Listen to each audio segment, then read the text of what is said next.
Hi, Dr. Brian Kaufman. I'm a family doctor and CLL patient and the director of the CLL Society here in Copenhagen at the European Hematological Association meeting.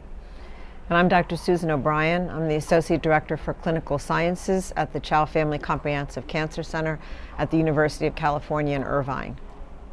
You just came from ASCO, and there was a paper there about the liver inflammation that's associated with idelalisib.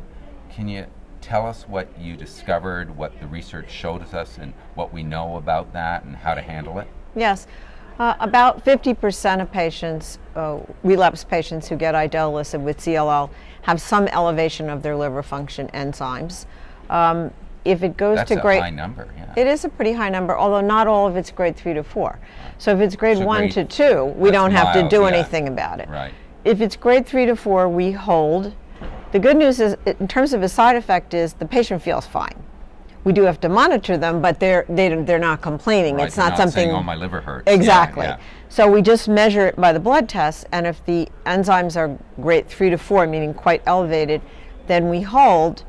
And if they resolve pretty rapidly, the grading goes down to 1 or so, we can start back at the same dose. It also looked at what percentage of patients recur, and about 30% of about a third of those who had it the first time will recur. So you would hold again then, and then you would go to a dose reduction the next time you use it.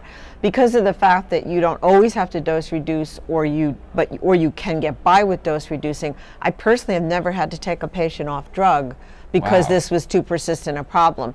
The other important finding is that in the people where we do dose reduce them, commonly we can actually go back up on the dose later with no recurrence of the transaminitis. And it tends to occur early. The good news about that is it's when you're more closely monitoring the patient. It would be unusual to see somebody on drugs, say for a year, suddenly develop transaminitis. So the good news is it happens at a time when we've just started the patient on drug and we're more closely monitoring them anyway.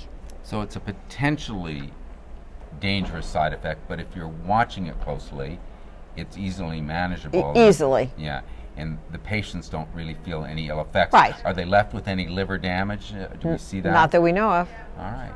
So it sounds like it's a manageable problem. Absolutely. All right. Well, thanks very much. You're Thanks. welcome. Thanks.